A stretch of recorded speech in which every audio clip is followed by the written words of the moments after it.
Bien, buenos días. Bienvenidos a esta segunda jornada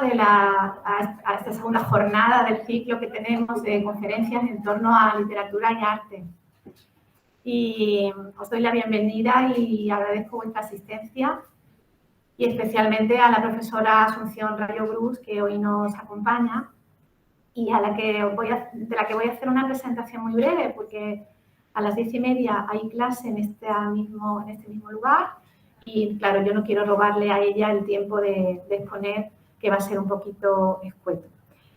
Y sobre todo también porque una presentación académica no me parecía lo oportuno para dar hoy espacio a quien ha sido, pues, profesora mía en esta facultad, en el Departamento de Filología Española, con quien tuve muchas tardes de novela contemporánea, Asunción, y donde aprendí muchísimo, y sobre todo el valor de cómo analizar un texto breve te puede llevar a entender un mundo o un universo completo, de una novela, de un autor, de una época. Y bueno, luego en el doctorado pasé de la época contemporánea a la novela del Siglo de Oro. Y a través de su estudio y de la Diana de Jorge de Montemayor, de esa novela pastoril, pues entré de lleno en un espacio inmenso que desde entonces pues he seguido en muchos de sus trabajos. Académicamente después, no sé, su síntesis sobre la prosa didáctica del siglo XVI y XVII, o los estudios sobre el diálogo renacentista, sobre el humanismo, en fin, para mí discursos históricos de Antequera, una obra fundamental para entender el mundo de la Antequera del Siglo de Oro, que era mucho más importante que Málaga en ese momento, por supuesto. Lo digo porque mis alumnos saben que hablo de Antequera, de Pedro Espinosa, del grupo antequerano granadino. Y bueno, sus libros de antigüedades, de Andalucía, sus ediciones, en fin, siempre ha sido un referente. Y por supuesto, pues desde el punto de vista personal y de la gestión académica, Asunción, yo he aprendido mucho de ti porque es muy rigurosa y eso para mí siempre ha sido un modelo. Y me ha ayudado mucho y me ha aconsejado mucho en cuestiones que también había que abordar y en las que una no estaba demasiado puesta.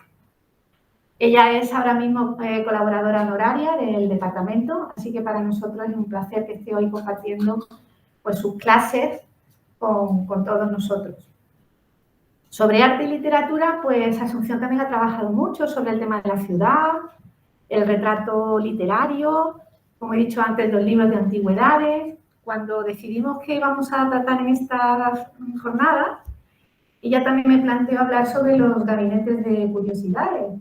Y aunque estuvimos ahí debatiendo entre el retrato literario y este otro tema, pues la verdad me pareció muy interesante tratarlo por extraño, por diferente, y por acercarnos precisamente a un género que no solemos dar nosotros, que es la prosa, porque con el tema de la pintura poesis y del arte y literatura, a veces la prosa, aunque hemos hablado sobre diálogo, hemos trabajado sobre el Carducho, por ejemplo, en las clases de arte, pero es verdad que siempre se nos queda un poco más atrás. Y entonces, pues, habíamos pensado que este tema podía ser de interés, y sobre todo también para los alumnos de Hispánica, porque la obra de Gracián, El Criticón, es una obra tan densa, tan importante, y a veces no se da con la profundidad necesaria en la carrera, que bueno, que era otra oportunidad para hacerlo. Así que yo creo que nos va a interesar muchísimo y le doy profundamente las gracias a que esté aquí con nosotros, que aceptara la invitación directamente y nada más, Asunción. Yo voy a poner a presentar las diapositivas mientras tomas tú la palabra.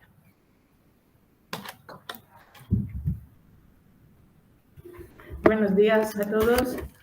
Darle en primer lugar las gracias a la profesora Belén Molina por la invitación, porque estoy encantada de poder participar con todos vosotros, pues de una horita corta en la que intentaré explicaros un texto que es un texto muy complejo, como lo son todos los textos de Baltasar Gracián, pero no me voy a detener entonces en demasiadas explicaciones de tipo lingüístico, sino que voy a atender a lo que se refiere el tema, que es a cómo Gracián inventa, digamos, crea un gabinete de maravillas como una alegoría, un traslado alegórico de un verdadero gabinete de maravillas que fue la casa museo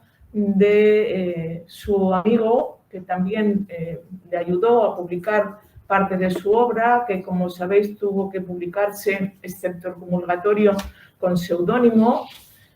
Digo, un traslado de la casa de su amigo Juan Vincencio Lastanosa.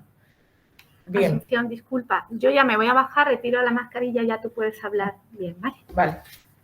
Le agradezco de poderme quitar la mascarilla, más que nada porque normalmente se me empañan las gafas y entonces no puedo ver nada del texto.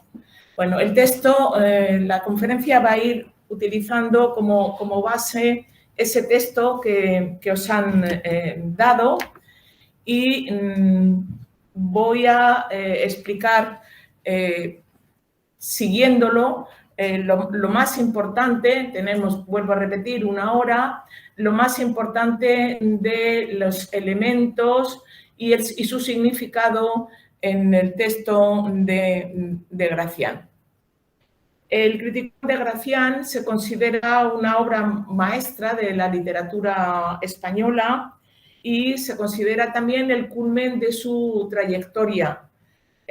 Lo publicó en 3 partes, aunque en realidad se corresponden a cuatro edades, las edades del hombre, que son en 1651, Primavera de la niñez y en el estío de la juventud; en 1653, Preciosa cortesana filosofía en el otoño de la varonil edad; y en 1657, en el invierno de la vejez. Esta obra es una gran alegoría que abarca toda la vida del hombre y tiene 2 protagonistas, Critilo y Andrenio. No voy a meterme, porque daría incluso para una sola conferencia, todo lo que se ha dicho sobre estos 2 personajes y lo que significan. Estos 2 personajes realizan un viaje que va desde las costas de Portugal hasta Roma en busca, por un lado, de Felicinda, que es la mujer de Critilo y luego resulta ser también la madre de Andrenio, y sobre todo en busca de la inmortalidad. Roma, como sabéis, es la ciudad eterna.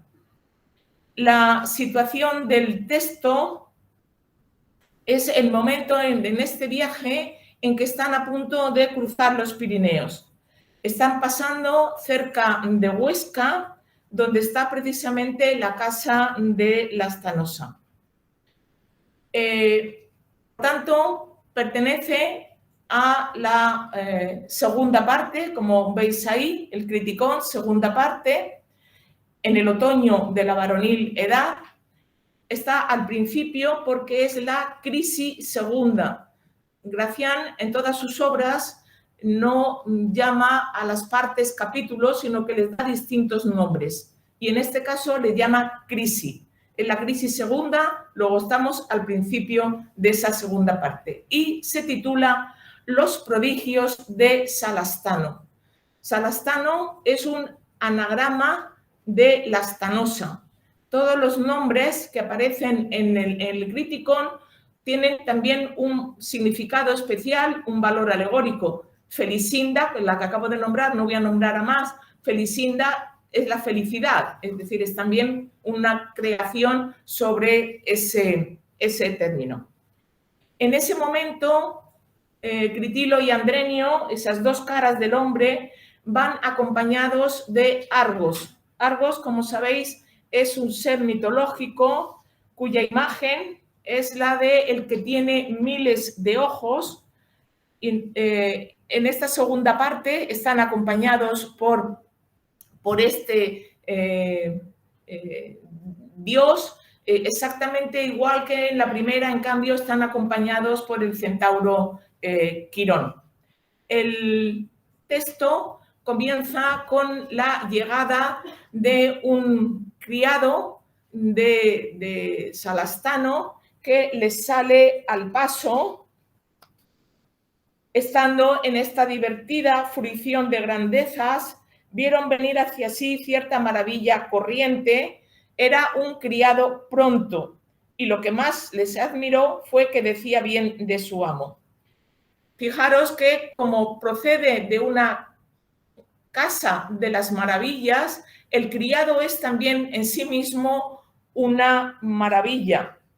Esa maravilla con ese doble juego, doble sentido, tanto de corriente como de criado pronto. Vamos a ver. El criado es una maravilla porque llega rápido. Es algo que no suele ocurrir. Y Gracián lo sintetiza en ese sintagma maravilla corriente. Maravilla porque llega pronto y un oxímoron en realidad porque es corriente, es un criado, corriente en el sentido también de vulgar. Ahí vemos, no voy a meterme mucho más, luego más adelante, porque si no nos daría tiempo, en ese continuo juego de Gracián por los dobles sentidos de todas las palabras. Le sale al paso, pues, el criado y explica el por qué les ha salido en el camino. A ti me envía un caballero cuyo nombre y fama es Salastano, cuya casa es un teatro de prodigios, cuyo empleo es lograr todas las maravillas, no solo de la naturaleza y el arte, pero más las de la fama, no olvidando la fortuna. Y con tener atesorados todas las más plausibles, así antiguas como modernas, nada le satisface hasta tener alguno de tus muchos ojos para la admiración y para la enseñanza. Ha ido, pues, en busca de una maravilla que no tiene en su colección, que es un ojo de Argos. Se ha enterado el Salastano que pasan por allí cerca y ha ido a pedirle a Argos un ojo. ¿Quién es este Salastano?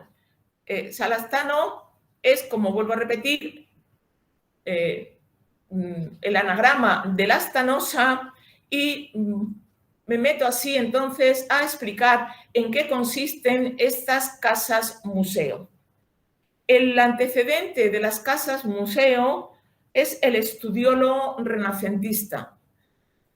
Los humanistas gustan de tener una especie de refugio, de un lugar, un estudio donde ellos no solamente depositan sus libros, sino también los objetos de la antigüedad que ellos también analizan y utilizan, como pueden ser las medallas, las monedas y también los elementos extraños, rarezas que aparecen en la naturaleza, como puedan ser conchas especiales, fósiles, etc. Está este retrato, en realidad es San Agustín, una de las representaciones realizada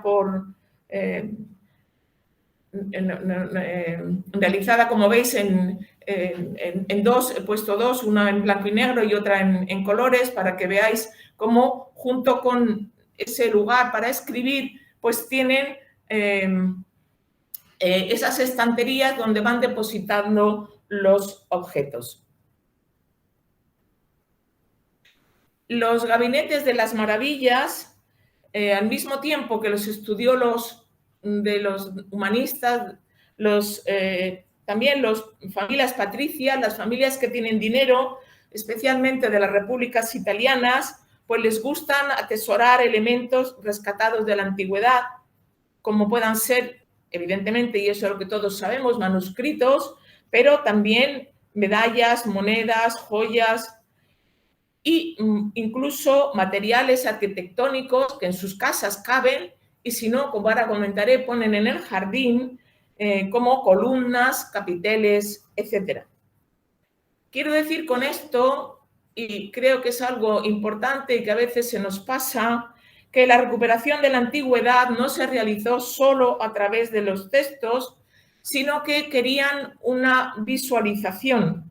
De ahí la importancia de las monedas y de las medallas, que no solo proporcionan el retrato de emperadores o la imagen de un teatro, una cuadriga, sino que permiten fechar los acontecimientos y también permiten el estudio lingüístico que aparece en los diferentes, aunque sea resumido, en los diferentes, igual que en las lápidas, aparece reflejado. El interés por la visualización llena también de cuadros estas casas museo, cuadros de retratos de hombres ilustres, antiguos y modernos, y también de representación de mitos y de hazañas. La curiosidad se dirige siempre hacia las rarezas y los prodigios también de la naturaleza.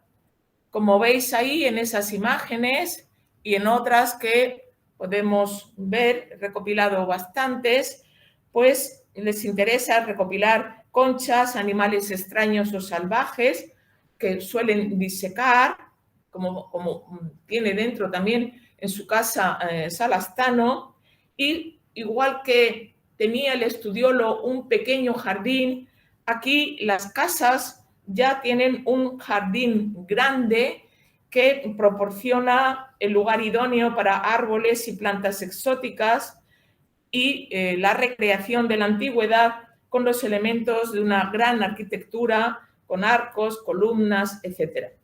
En la mayoría de estos jardines hay siempre un lago o estanque y también un laberinto. Son lugares, por tanto, en los que ya de manera barroca, en el siglo XVII, se hace una representación del mundo, el mundo natural y el mundo humano, que responde a las motivaciones siempre de curiosidad, rareza y antigüedad. Si vamos al texto, por encima, aunque no os haya dado tiempo de leerlo, es que lo hayáis leído, voy a pasar muy rápido por encima, el campo semántico que más predomina es precisamente este que tiene que ver con la maravilla. El criado es una maravilla, pero luego voy a enumerar nada más que algunas de las palabras que están al principio.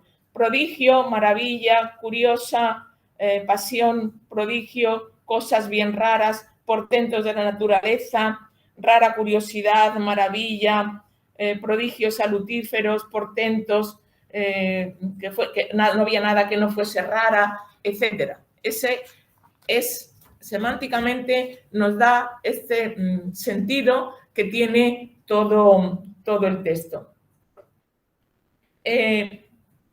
Son, por tanto, compendios de todo el saber humano y solían estar ordenados, como vemos en alguna de las ilustraciones que tenéis encima, donde se ve que hay una parte dedicado a las conchas, otra parte a trozos de animales. Se aprovechan hasta los techos, como veis, para colgar esos animales exóticos que vienen de fuera.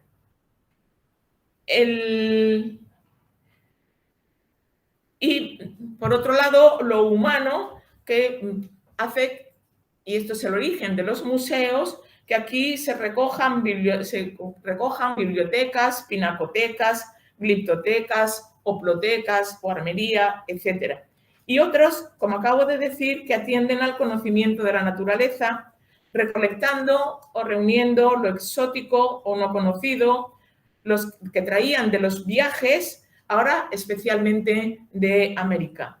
Hay pues dos grandes conjuntos que son los naturalia y los artificialia. los naturalia y los artificialia. Insisto en esto porque en el texto de Gracián lo que aparece casi exclusivamente son los naturalia, los animales, porque a esos animales fabulosos que están en la casa de Salastano, Gracián les da un sentido alegórico. En estos lugares estaban abiertos a la visita de amigos y conocidos, ya humanistas, ya creadores, y el dueño pues enseñaba esas salas que él tenía para la admiración de todos. Volviendo al texto, veis aquí otras imágenes de visitantes que están paseando y enseñando a alguien, un criado, o si no, el propio dueño, enseñando esas maravillas que tiene coleccionadas. Volviendo al texto, la Casa Museo de Salastano, en este caso con su verdadero nombre, Lastanosa, está descrita por el propio Gracián en otra de sus obras, que se titula El Discreto, en el Realce, veis, en vez de capítulo, le llama también Realce, en el Realce 18.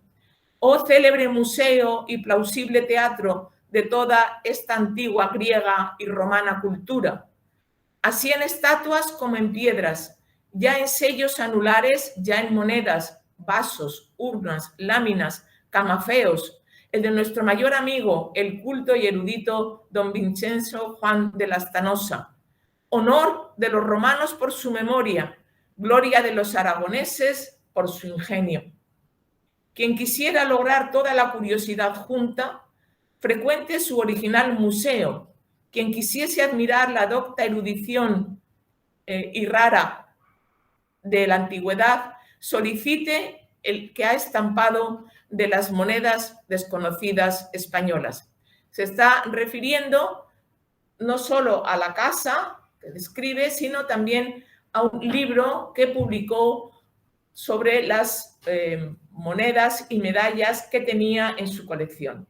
La parte de la numismática es una de las más importantes en estas casa-museo, por algunos de los elementos que he comentado antes, y va a aparecer también, como ahora vamos a ver, en el texto.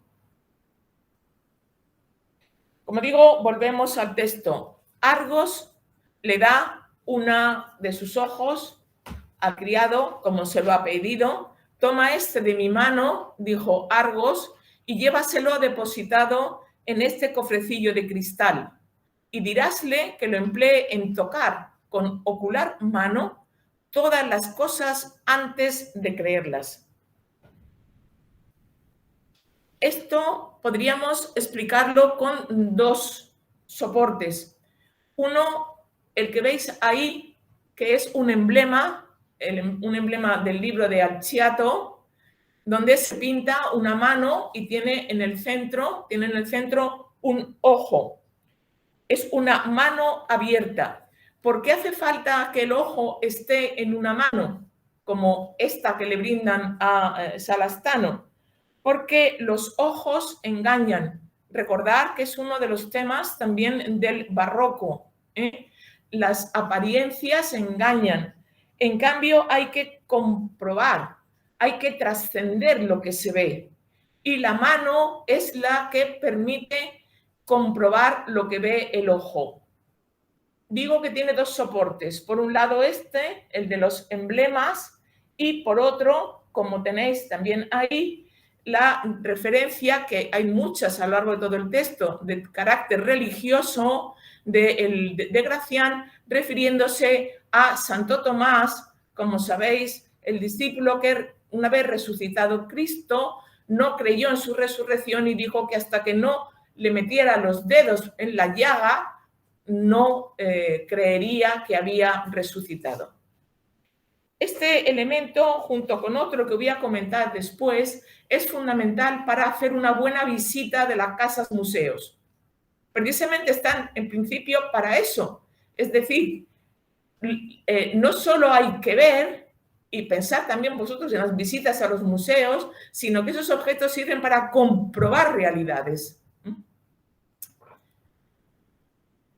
Una vez que le ha dado el ojo, Critilo por una causa y Andrenio por otra, uno por la curiosidad, Critilo por la amistad, Andrenio por la curiosidad, deciden ir a casa, acercarse, desviarse del camino y acercarse a la casa de Lastanosa.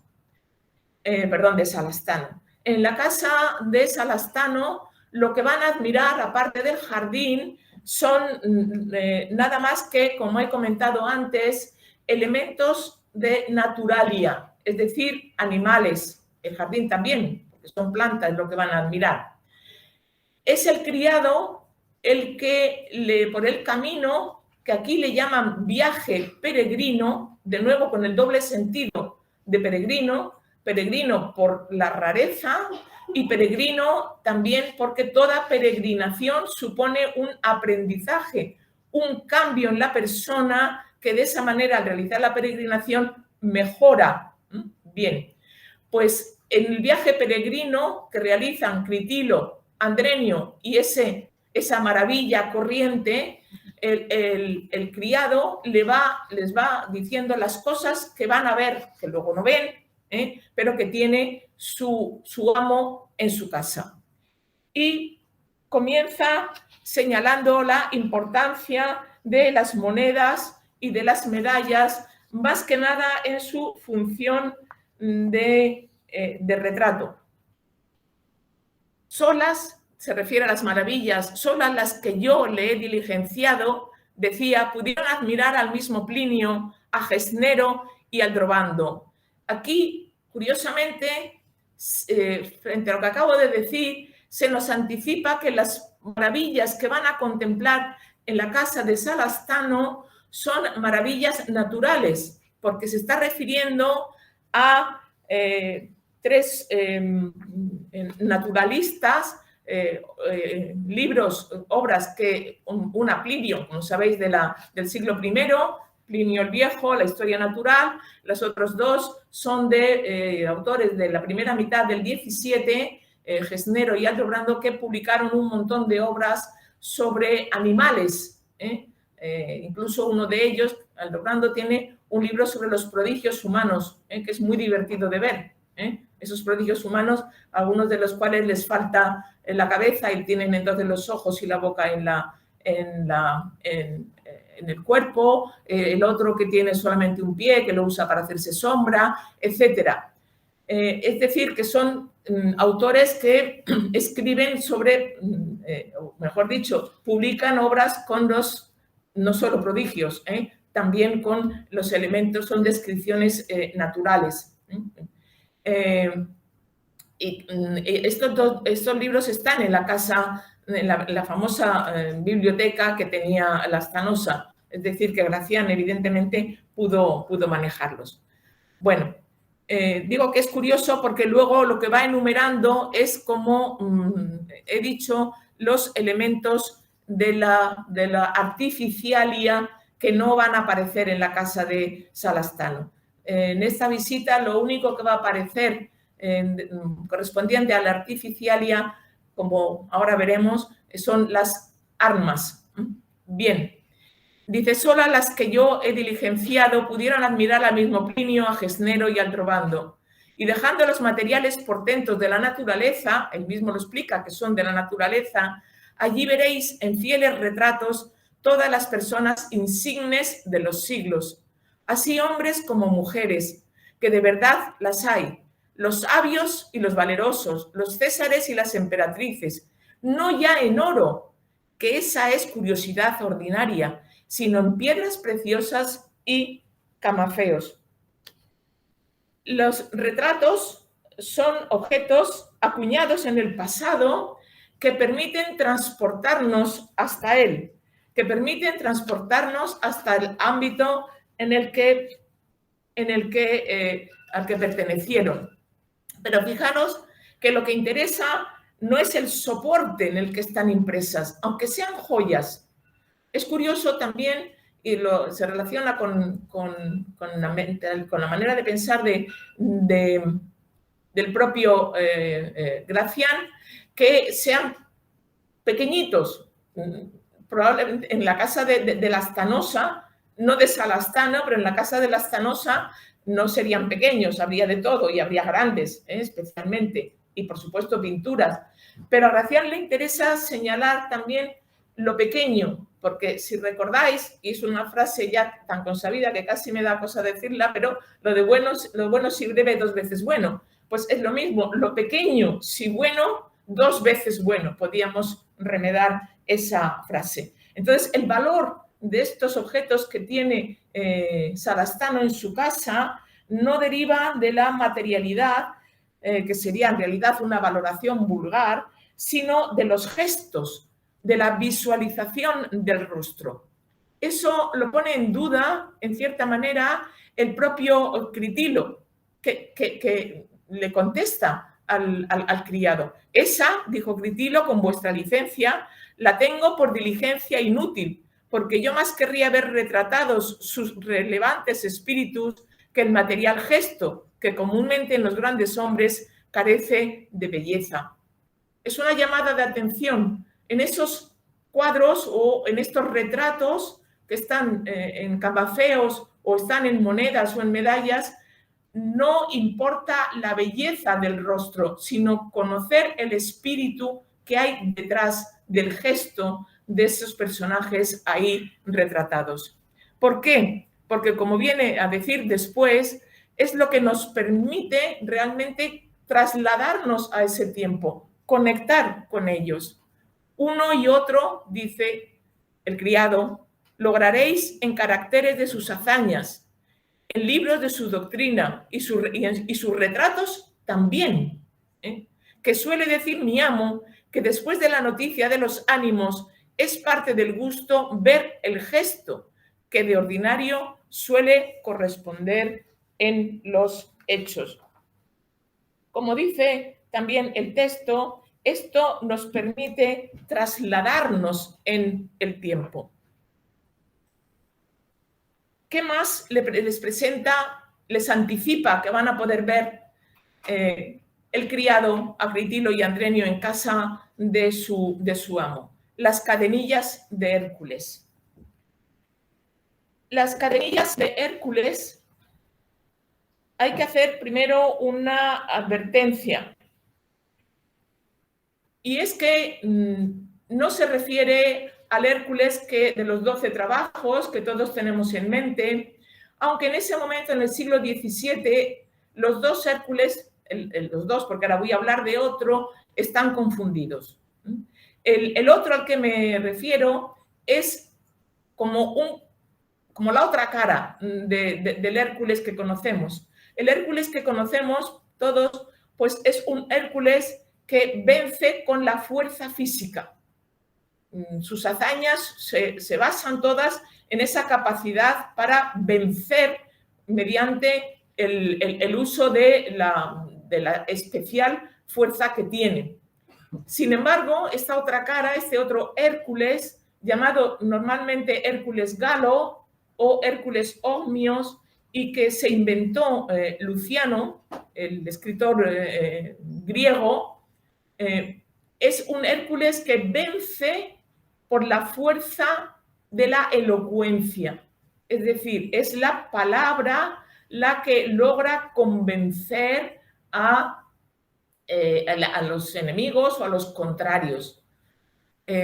Por eso la representación, como tenéis ahí, que es otro emblema de Alciato, en esa representación se ve cómo, y pone la elocuencia, se basa en unas cadenas que, saliendo de la boca de Hércules, aprisionan a los que van detrás de él.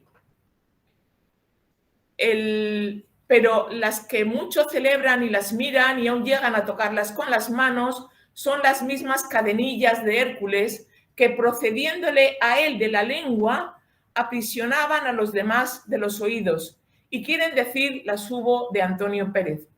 Esa es gran curiosidad, ponderó Critilo, un garabato para llevarse el mundo tras de sí, oh gran gracia de las gentes. Un garabato, si vamos al diccionario, significa en realidad algo así como anzuelo, o percha. Y entonces claro, es el anzuelo que lleva a los demás tras de sí.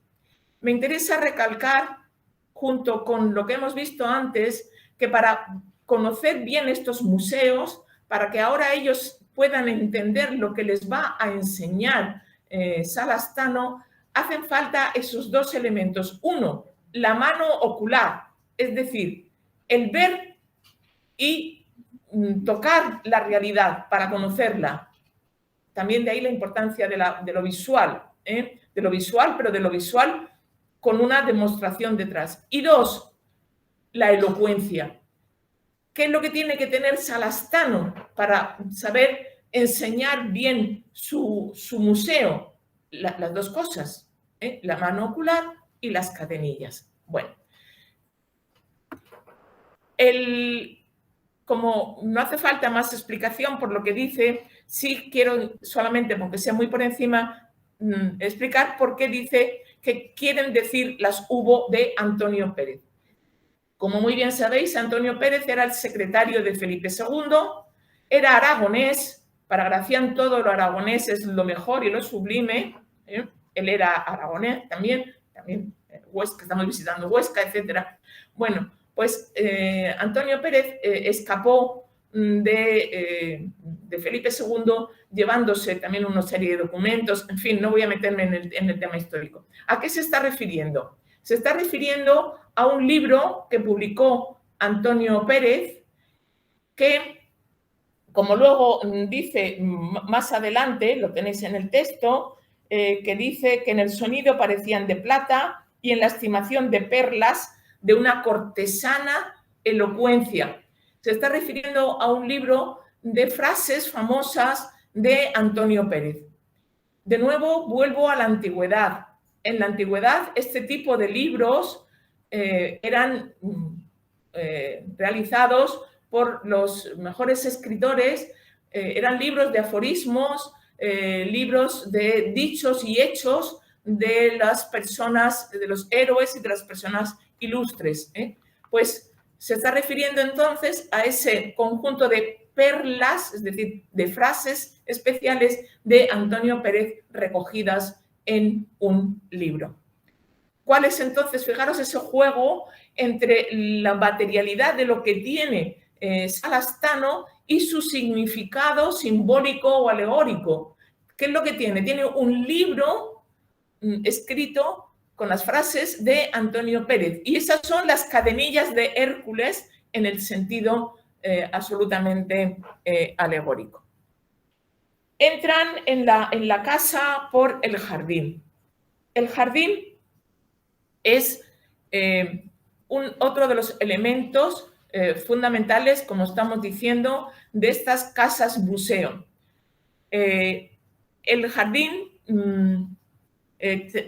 os voy a poner una serie de imágenes, como voy a poner ahora, porque existen, es decir, la casa que tenía la Stanosa en Huesca existió hasta el siglo XIX.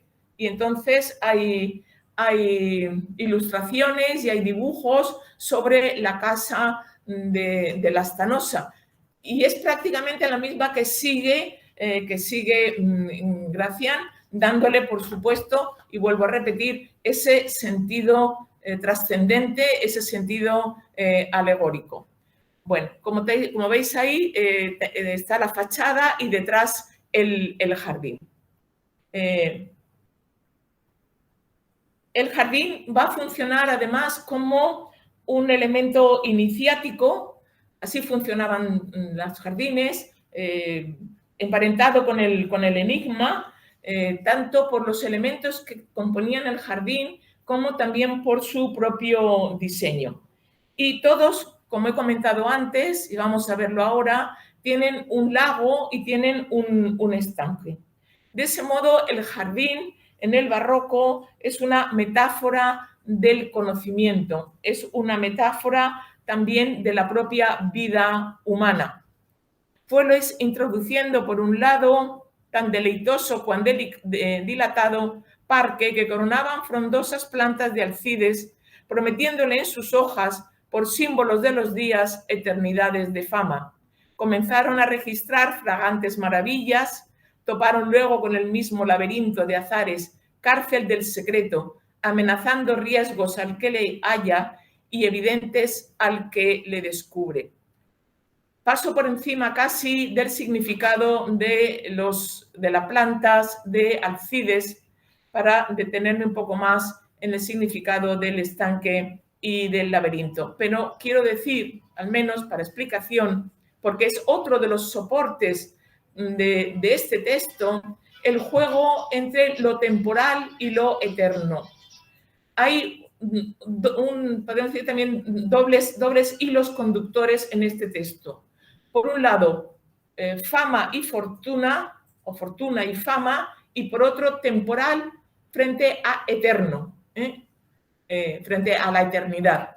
Y aquí lo vemos en el símbolo de las plantas de alcides, que no son ni más ni menos que el álamo blanco, como veis también en el nombre de otro de los emblemas de Alciato.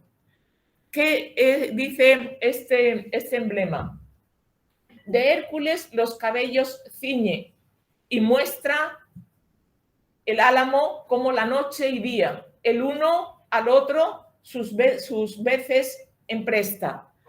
Es, por tanto, el álamo significado al mismo tiempo de lo temporal, noche y día. ¿Por qué? Porque el álamo blanco tiene las hojas, el haz clarito y el embés oscuro, entonces son la noche y el día. Y por otro, de lo eterno, porque cuando Hércules bajó al infierno, se puso una corona hecha con las hojas del álamo para refrescarse. Y por tanto también representa la eternidad, porque Hércules bajó a los Hades y volvió a salir, es decir, retornó a la vida. Como digo, más interesante es quizá el tema del estanque. El estanque representa la eternidad. He dicho, ese juego entre lo temporal y lo eterno representa la eternidad, la inmortalidad. ¿Por qué? Porque en este estanque se refleja el cielo y está surcado por canoros cisnes, que son los poetas. Y en medio, además, tiene el monte Pindo, consagrado a Apolo y a las musas. No voy a leerlo porque no nos da tiempo, lo leéis después en el texto. El estanque, por tanto, es el lugar de la eternidad, porque los poetas eternizan también a las personas. Bueno, y por otro lado tenéis en la misma imagen detrás el laberinto.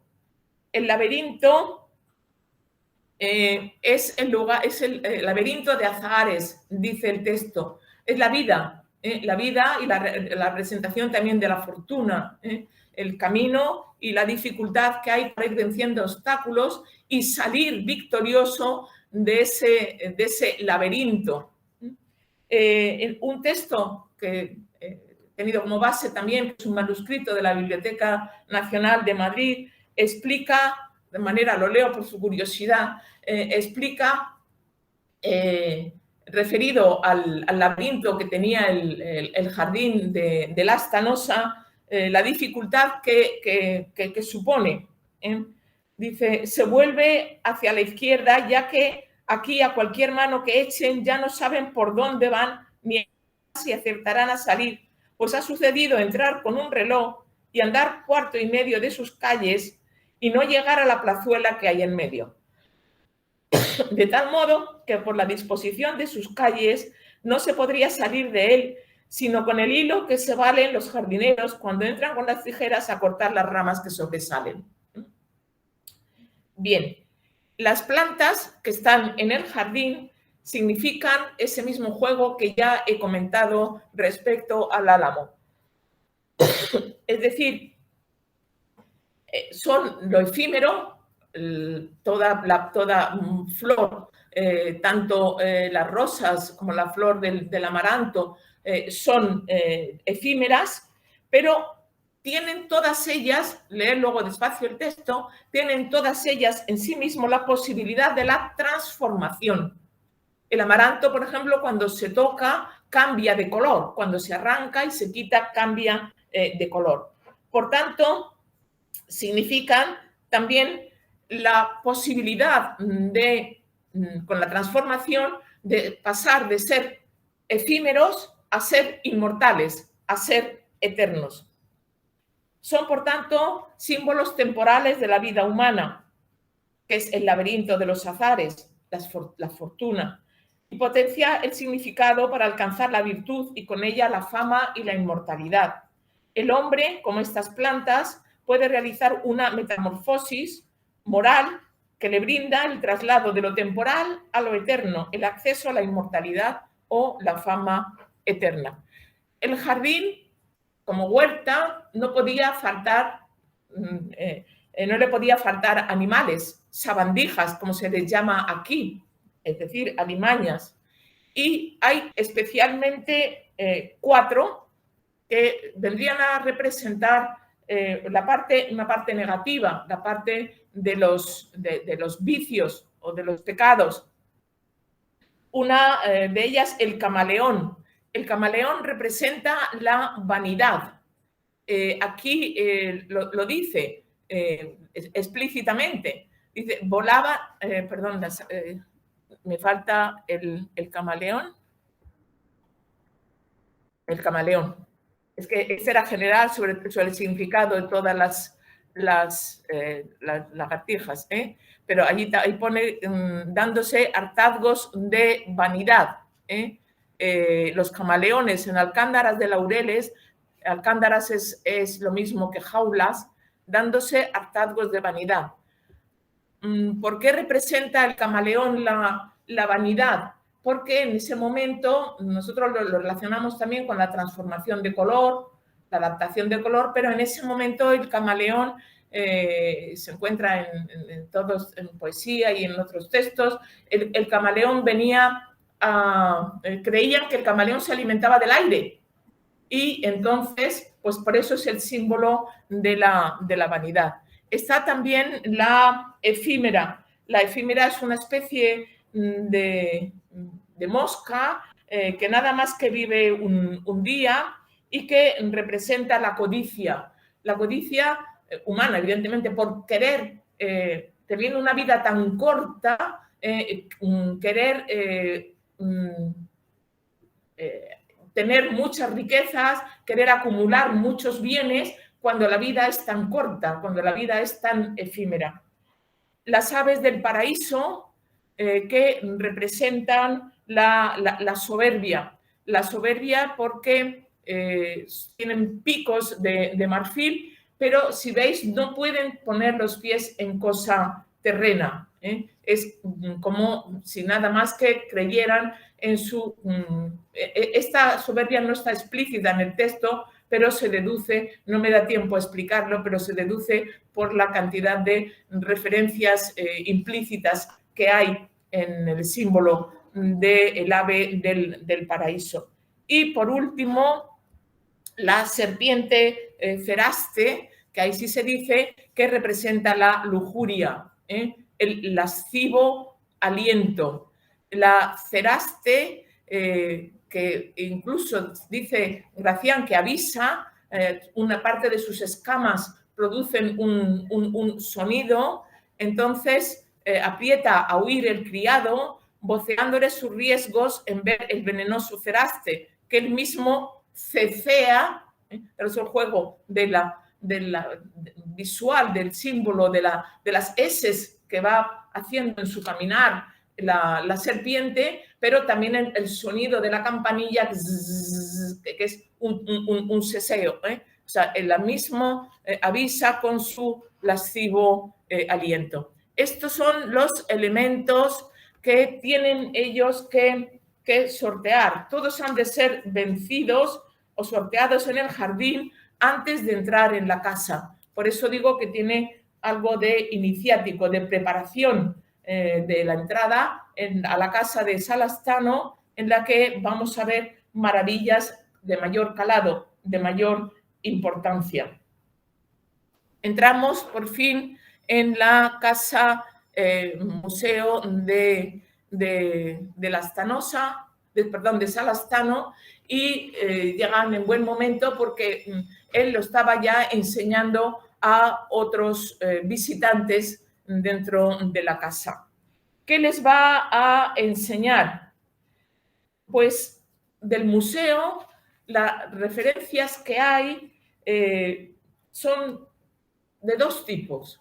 Una de tipo material, es decir, hay elementos que podrían formar parte de esa casa museo, y por otro, una comprobación de manera, podríamos decir, de traslado a lo humano. Hay hombres basiliscos, hay hombres ave fénix, hay hombres unicornios, pero hay objetos materiales que comprueban la existencia de estos animales, porque ni Critilo ni Andrenio, que van enumerando imposibilidades, digamos, incrédulos, no creen que pueda existir el unicornio, no creen que pueda existir la rémora o no creen que pueda existir el ave fénix.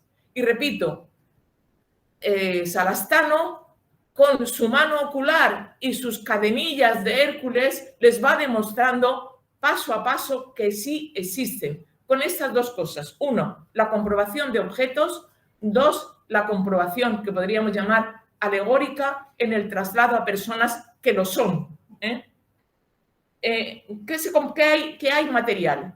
Hay un basilisco disecado, hay una caracola, hay objetos de hueso de unicornio, hay plumas del ave fénix, y Salastano va abriéndoles los ojos por los terrenos de la alegoría a esa realidad comprobada por la existencia física y también por la existencia alegórica.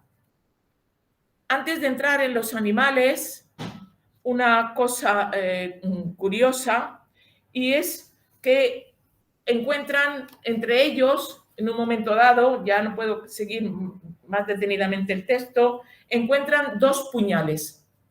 ¿Por qué digo que es importante? Porque uno de los elementos fundamentales de estas casas museos es, como he dicho antes, la oploteca o armería. Se dice, en ese manuscrito que ya he citado, se dice de la casa de Lastanosa. Tres cosas más singulares tiene la casa en este año de 1639: la librería, la armería y el jardín. La armería, compuesta por 6 habitaciones o piezas combinadas, con animales disecados, con arcabuces, picas, mosquetes, ballestas, alfanjes y puñales, junto con armaduras puestas en la pared como si fueran hombres vestidos, de modo que dan miedo, pues tienen todos levantadas las viseras y puestas dentro caras de cartón. Era tal la cantidad que algunas estaban debajo de los estantes tendidas por el suelo. Todo está dispuesto de tal manera que el visitante, tanto en el jardín como en la casa, se sorprenda. Los animales disecados te aparecen cuando menos los esperas, un león. O en los jardines, aquí no tenemos referencia, pero es posible, en los jardines tienen también animales vivos, metidos en jaulas. Aquí solamente se han citado como animales vivos las sabandijas. Bien. ¿Cuáles son las armas que aparecen en este texto? Dos puñales que son armas de los dos brutos y que no carecen de misterio y que están por el suelo. Están por el suelo porque parece que Salastano los desprecia. Uno es Junio Bruto, el instigador de la muerte de Sexto Tarquinio, del rey Sexto Tarquinio, y otro es Marco Bruto, que como sabéis fue el que participó en la muerte de Julio César. Entonces, no son despreciables esas armas porque hayan matado a hombres, grandes políticos, sino porque han sido superadas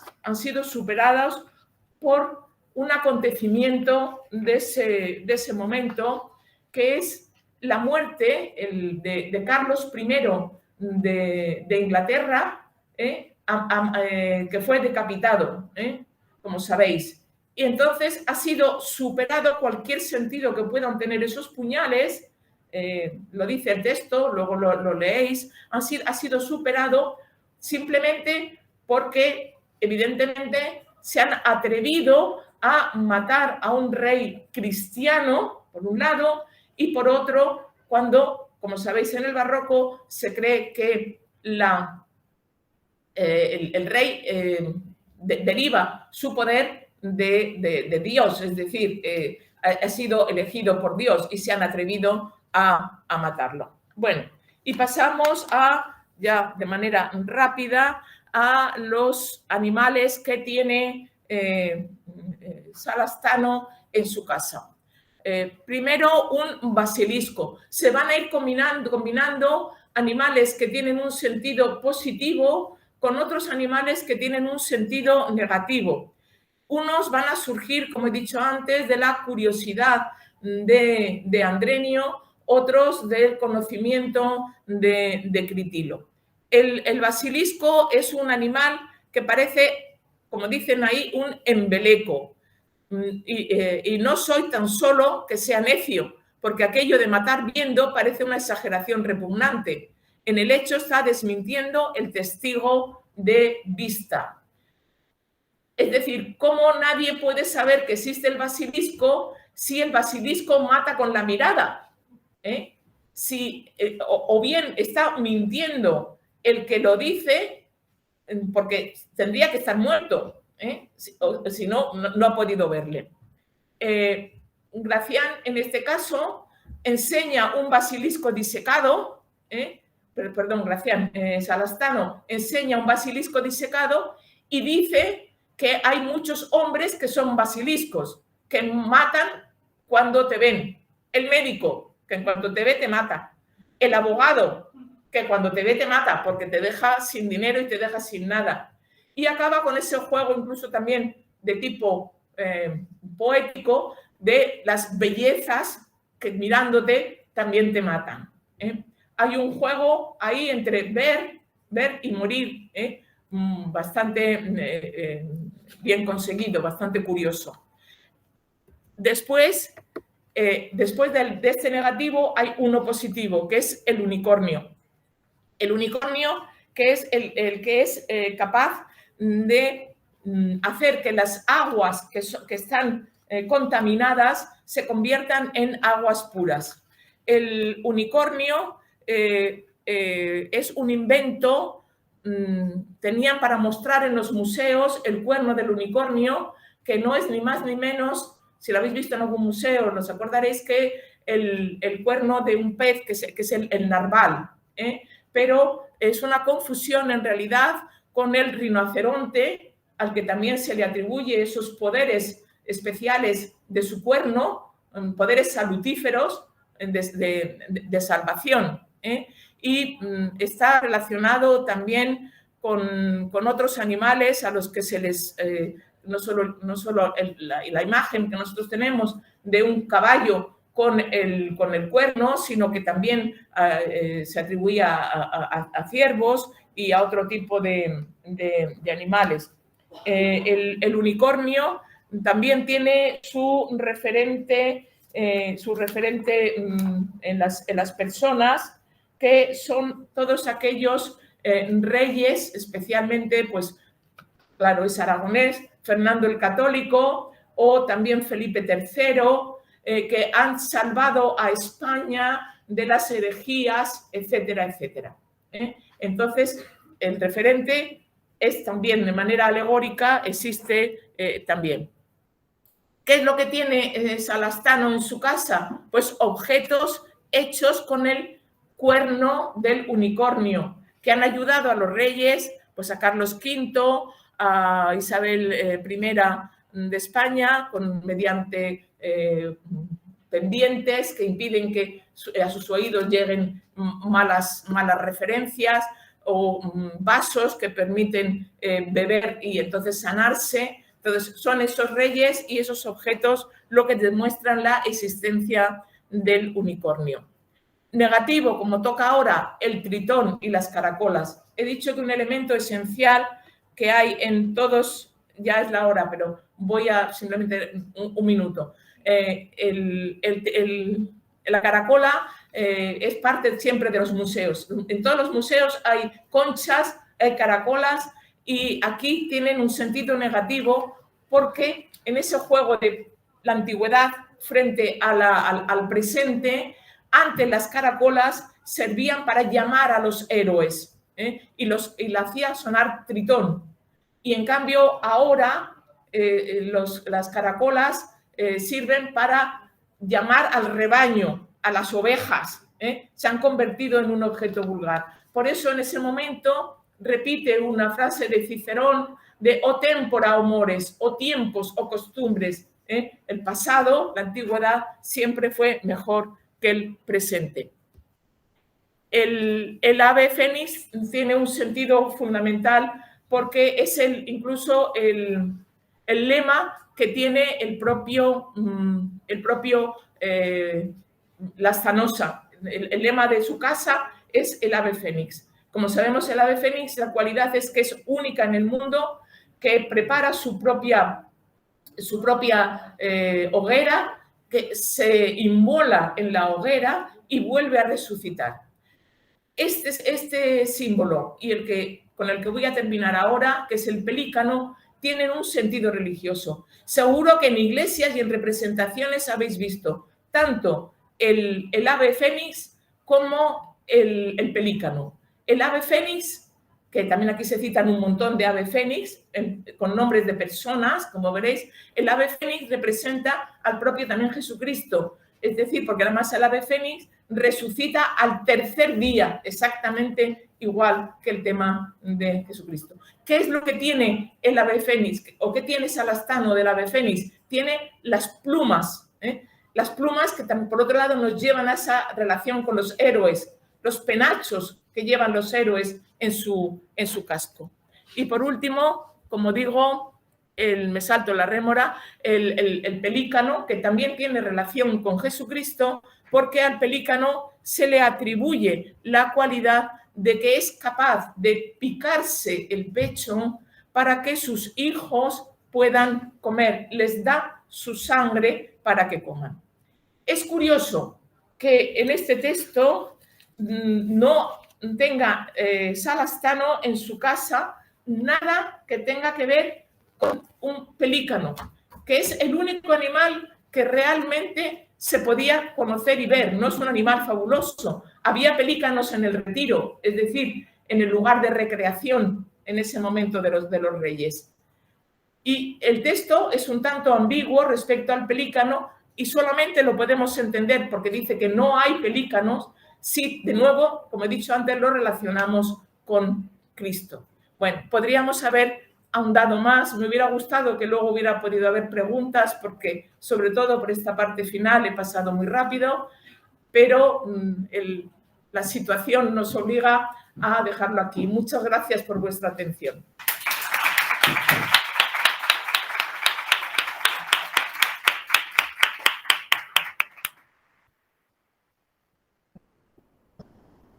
Sí, Asunción, muchísimas gracias. Y sentimos de verdad que no hayamos podido abrir el diálogo que nos hubiera gustado. Muchas gracias a todos. Para dejar paso a los compañeros que vienen a clase ahora, pues salimos y firmamos a la salida. Quien no esté en la lista que... Sí, quien no esté en la lista, pues que se apunte. Y nada, gracias a la Academia de Nobles Artes de Antequera, de la cual Asunción también es académica numeraria, tendremos la grabación de la conferencia después también para poder repasarla y ya con más tranquilidad generar dudas que seguramente ella atenderá si me las pasáis a mí o a cualquiera de los compañeros profesores. Muchas gracias.